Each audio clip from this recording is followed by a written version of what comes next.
Hello everyone, I'm Sarker and I'll be presenting on behalf of the co-authors mentioned here. I'd like to thank NSF and NIH for providing us funding and supporting us throughout the study. Let's start with an example of just-in-time intervention. We all know that smoking is injurious for health, and among the people who wants to, every 1 in 5 deaths in USA is caused by smoking. And among the people who wants to quit, less than 10% of them become successful, and majority of the relapse occurs within the first few days, while the first lapse leads to full relapse. Now that we have ubiquitous sensors like mobile sensors and on-body sensors, it is possible to detect urge via sensors and provide intervention at the precise moment. That is just-in-time intervention. So, this proactive nature of just-in-time intervention makes it more effective. And the success of just-in-time intervention depends on the timing, that is when to deliver an intervention, the content, that is what to provide in that intervention, and modality, that is how to provide that intervention. There are two components in this timing. One is when to generate a trigger for an intervention, and another one is when to deliver it. So I will concentrate in this paper, in this talk, about when to deliver an intervention, the timing of it. So the success of just-in-time intervention depends on successful user engagement. And if an intervention is unsuccessful, one of the reasons is he may be unavailable physically, cognitively, or socially. Interruptibility is a closely related field that we already talked a little bit ago, where the primary objective, is a widely, worked field, enormous amount of work exists there, and the primary objective here is to reduce interruption and eventually increase productivity. For example, try to predict self-reported interruptibility level based on their activity. For example, whether they are writing an email, or say they are in a phone call, or say the room's door is closed. While for intervention design, for successful intervention design, we need an unbiased objective metric of availability. At the same time, it has to be in the field setting. Fisher take the first step using objective metric, that is whether the phone is mute, as an indication of they are unavailable.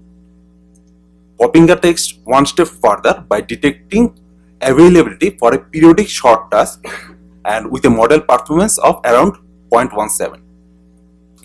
But what is still missing is that we still do not have a way to detect availability for a significant significant task which requires, some kind of engagement that is required for intervention. So in our work, we conduct a study, week-long study in the natural environment, and we provided participants a task which requires deeper involvement, that is 42 item EMA questionnaire task that requires around 2.4 minutes to complete. We provide the micro incentive so that we get a strong indication of unavailability, at the same time better compliance rate. We got around 88% compliance rate, which is significantly higher than the previous studies. And at the end, we are able to build a model that can detect availability with a modeling performance around 0.5 kappa. So here is our approach.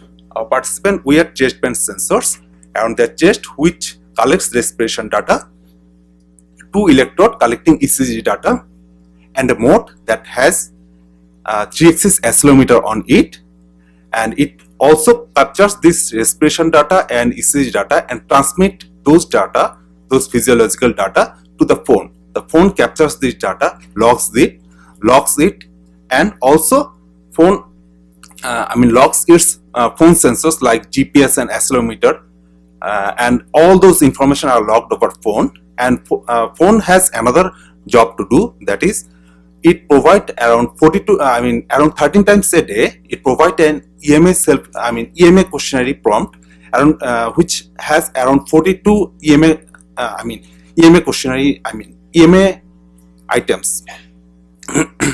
So it takes around 2.4 minutes to complete it, and we provide this we notify this to collect their what is going on in their natural life, to collect those information. So we conducted a study with 30 participants over a week-long study, and we collected 10 hours of data per day, physiological data, which makes it more than 2000 physiological data, person-hour data, and more than 2700 EMS self-report. So next I'm going to talk about how we inferred context from the sensor data, that we have a lot of sensors. For example, location, for deriving location context, we use GPS data.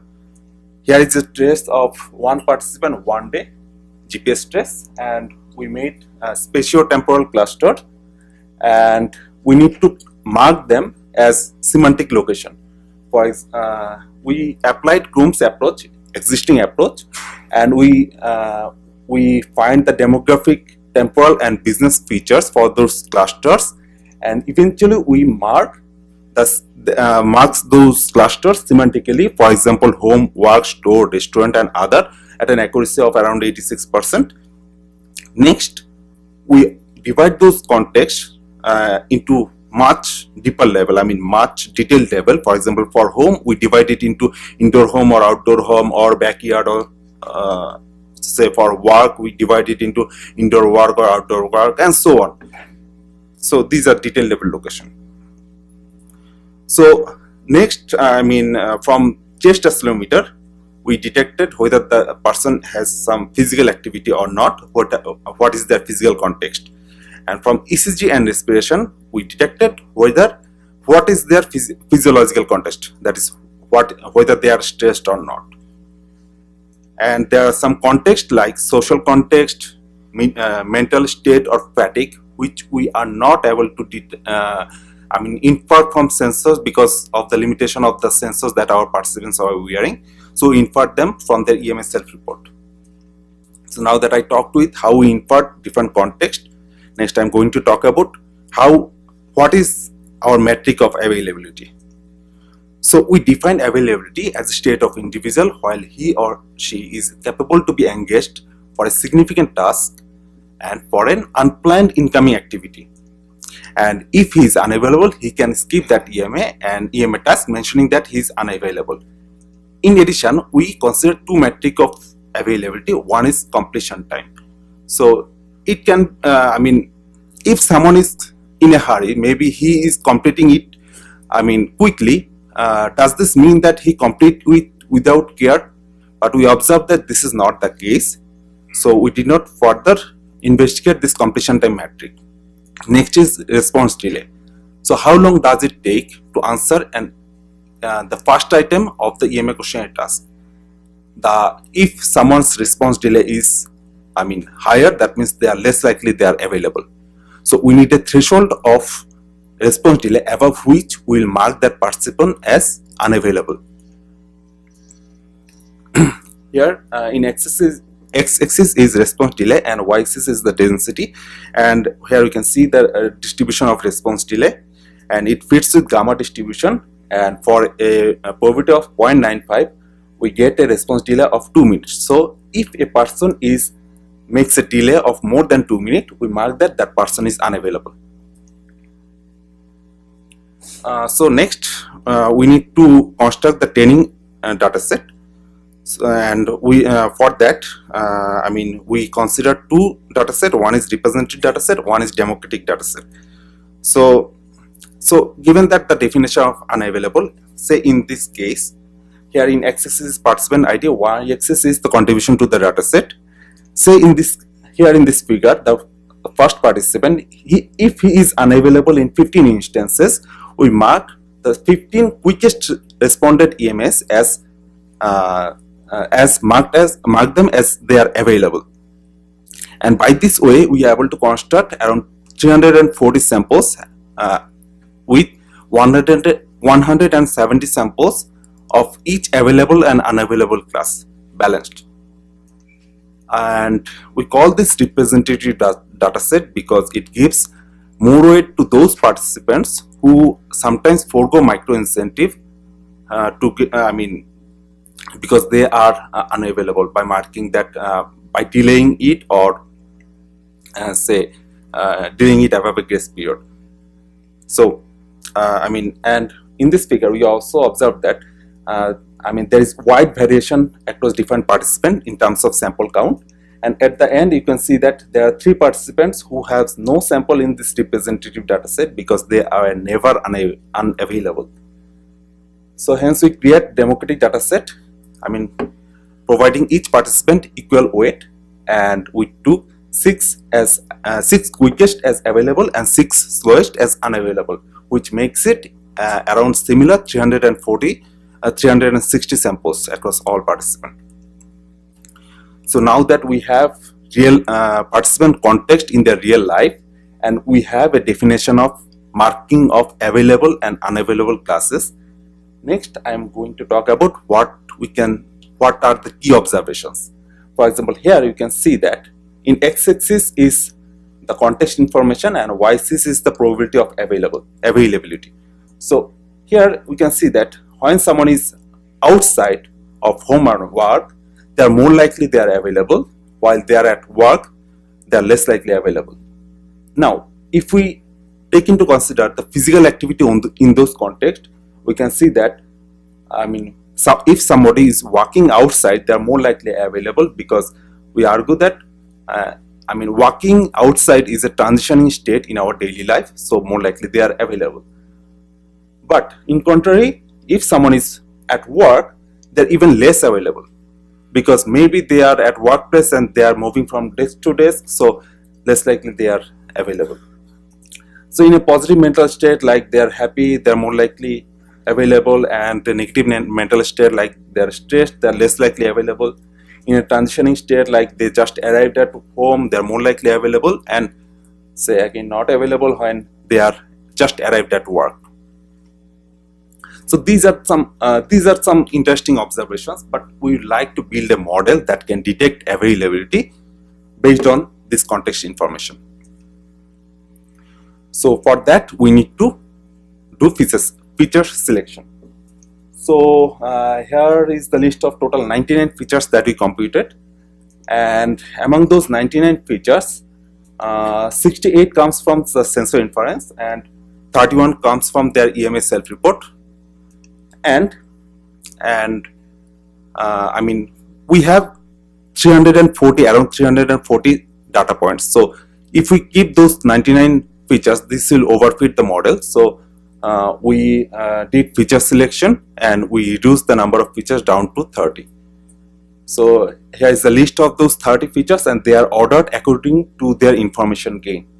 So we can see that location is the most important feature here. And another interesting observation here is that features that are colored black over here, that means the majority, they comes from sensor data.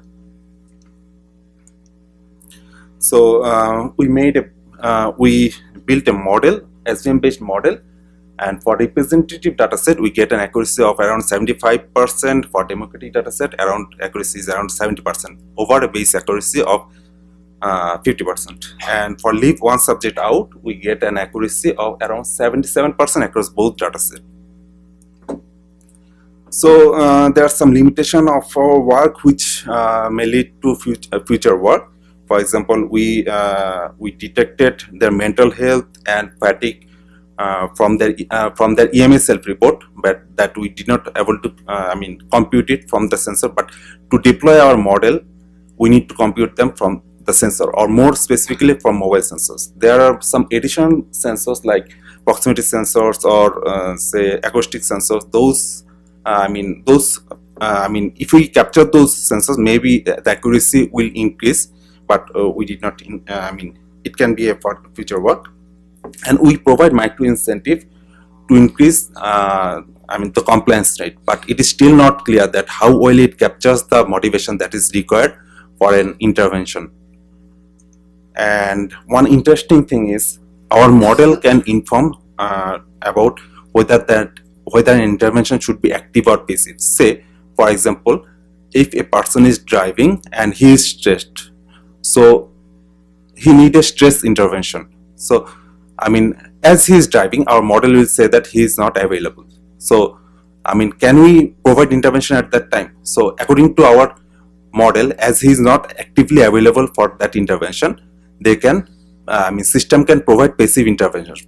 For example, by playing music to reduce the heart rate. So in conclusion, this is the first study to inform the ability of users to engage in just-in-time intervention. We try to understand the role of context in different, role of context in determining availability, and we observed that a person is available when they are, say, for example, they are working outside, or they are happy, and unavailable when they are, say, they are driving, or they are, say, at workplace. So in summary, availability not only depends on the ongoing activity and physical state, but also depends on their physiological state. Thank you. I like to